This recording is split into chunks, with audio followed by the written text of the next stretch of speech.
Hi, creative friends. Welcome to Kelly Does Stuff. It has been a while. If you are watching this present moment, we are into January 2024, which is bananas. I don't understand that at all.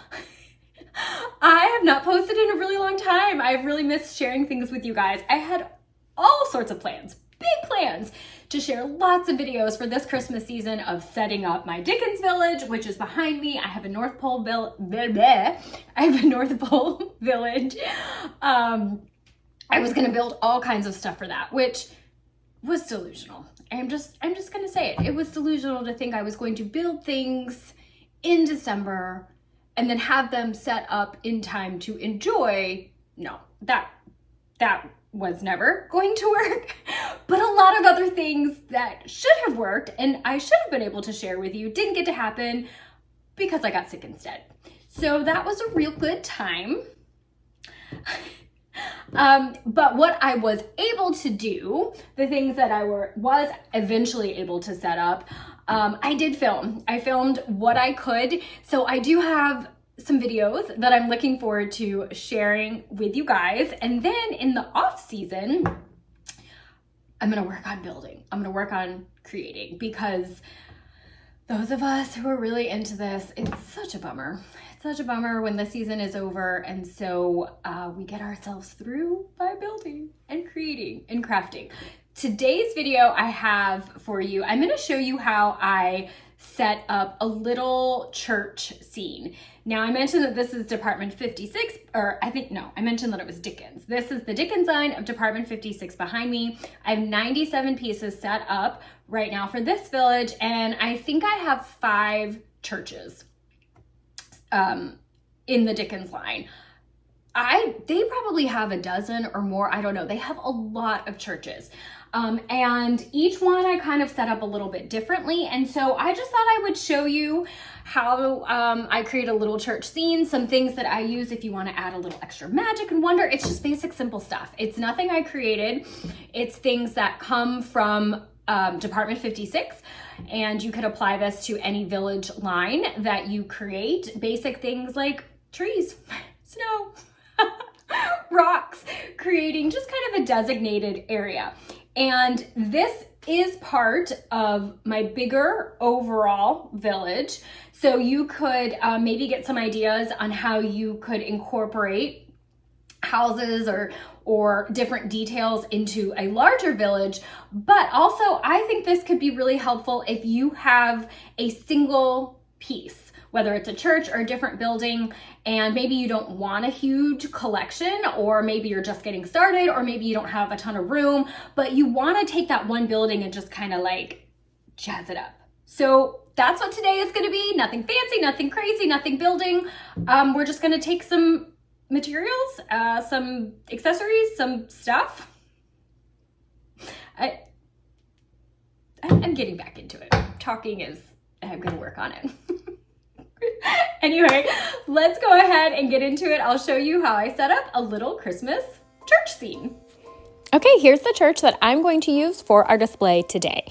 Now, the first accessory that I like to add is some sort of fence or wall and a gate. This really helps kind of create a defined space that works well in an overall larger display or a single building display. Department 56 has a number of different options that work really well with the Dickens line. It's totally a personal preference. I tend to pick something that I think kind of matches the aesthetic of the building that I'm going to use. Now, this process took me a little while with messing around with where exactly I wanted the church and the fence. If you are doing this as a single display, this probably won't take very long, but since this was going to be part of kind of this larger park section of my display, I definitely spent a good amount of time. Next, it's time to add some accessories. This particular accessory does light up, and it comes with, oh, my dog Angel's very excited about this. It comes with a battery pack with the option to add an adapter cord. If you've been around here for a while, you know how I feel about the battery packs. It is such a pain to have to go around to your display and flip them on. So whenever possible, I try to use that adapter cord. Now, when setting up something like this, just keep in mind where you're gonna wanna hide that battery pack and the easiest way to thread your cord down to your outlet. All right, and I'm still messing with the size of my display. I decided I needed it a little bit bigger, but adding some more of the church yard fence extensions would have made it too big. So I added in some of these green shrubberies. And I'm going to play around with this a little bit more until I know exactly where I want everything. It's the size that I want it, because the next thing I'm going to do is add the lights. And this helps make it so magical, but it does drive me just a little bit bonkers. These are the street lights that I'm going to use, and you'll see that they have that similar battery pack that my little nativity scene had for my church. And this is great because you can get adapters that have multiple prongs and plug them all into one cord, allowing your outlet space to go a little bit further. Now here I'm going to wave some Scotch tape at the screen really quickly to let you know that this is a great tool to use to help secure your lights. Now, depending on how you store your lights, you might need to take a little bit of time trying to untangle those cords. As I did with my fence extensions and my accessories, I kind of lay out my lights first to make sure I know exactly where I want them to go. Then I'll use that Scotch tape to help secure the cord in between each of those lights. A lot of times there's going to be some excess cord, so you can kind of bunch it or gather it together, secure it with that tape to the styrofoam. Maybe I should have mentioned that this is a styrofoam base that I am using. Don't worry about being able to see that cord, because the magic of snow is going to come in and it's going to cover all of that up. You can also add some Scotch tape underneath your lights to help secure them in place, or I'll even add it around the base of the lights. And again, doesn't matter about seeing the tape because you won't see it. You've got that snow. Once my lights are in place, I'm putting my accessories in the building back where they go, and I wanted to show you how I'm going to hide this cord to this accessory. I'm threading it here under my fence, and since this display is a part of a bigger display, I'm going to use this building to hold my cord in place, and then I'm going to thread the entire thing behind the display. If you had this as a single display, you would just thread those cords, the best spot to hide them and connect to your outlet. And here's that 3-prong adapter that I was talking about that I'm going to use to plug into my battery packs. Now, it's probably obvious, but sometimes we all need those reminders that don't have the batteries in the packs if you are planning to use your adapter. I've got 1 extra prong here, which is great. I can add another set of lights to this area if I want to. Now, here is what we have so far. It looks great, but you know what we need? We need trees. So many trees. I used Department 56 and Limax trees for my display. This little twiggy bare branch tree is Department 56. I got it on Amazon a couple years ago, and I think it came 3 or 4 to a pack of different size trees.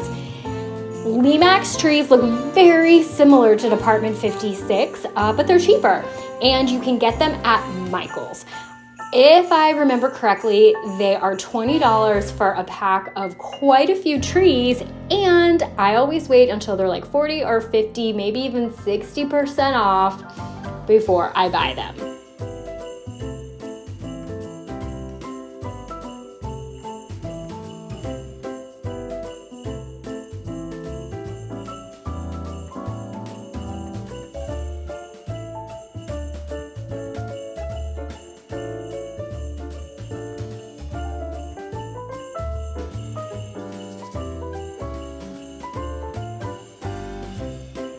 Okay, next I'm going to create a path within the church area with some rocks here, and then I'm going to add some different colors and textures and shapes of different types of stone, maybe some sand, to this area to create just some different sections within the church, and then even leading up to it as well. And if you were doing this as a single display, that might be something that you want to think about as well.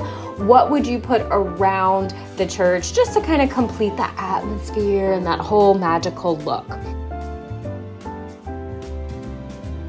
I also added a little bit of grass this year. This felt like a very bold move for me because typically I just like it to be snow upon snow upon snow, but all of that white sometimes can just get a little boring. So I just think adding a couple different colors and textures makes it a little bit more interesting, and then I'm going to go in anyway and cover most of that up with snow. I just like the idea of some of that poking through if you kind of were to get down close and look at it.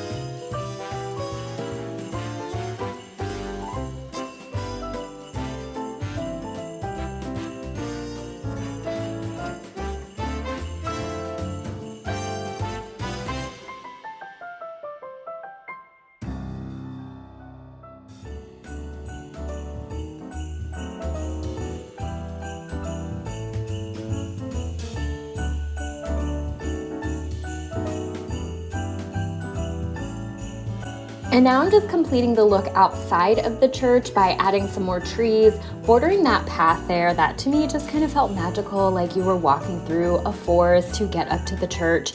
And as you can see, and as I've mentioned, that this is part of a larger display, so I'm incorporating that path to go into the other buildings since I have my materials out right now.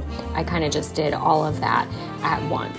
This tree here is one that I think I just got on Amazon a year or two ago. I don't remember what the company was, but it wasn't too expensive. And now I'm adding snow. I like to do this big buffalo snow, the big fluffy cottony stuff, and just hide any cords, any tape, anything that really needs to be covered up. And then this snow is what I use to complete the look. I use the Department 56 brand, but I'm sure there are a bunch of different companies that make this, and I just sprinkle it all over. Here's where I'm gonna cover up a lot of the greenery and the pathways. I want it to really look like it's a wintry scene. And honestly, throughout the season, I just constantly go back to my village and look at different spots where I think that it needs more snow. And here we are, friends. We are done. Our church scene is complete. Let's go ahead and take a look.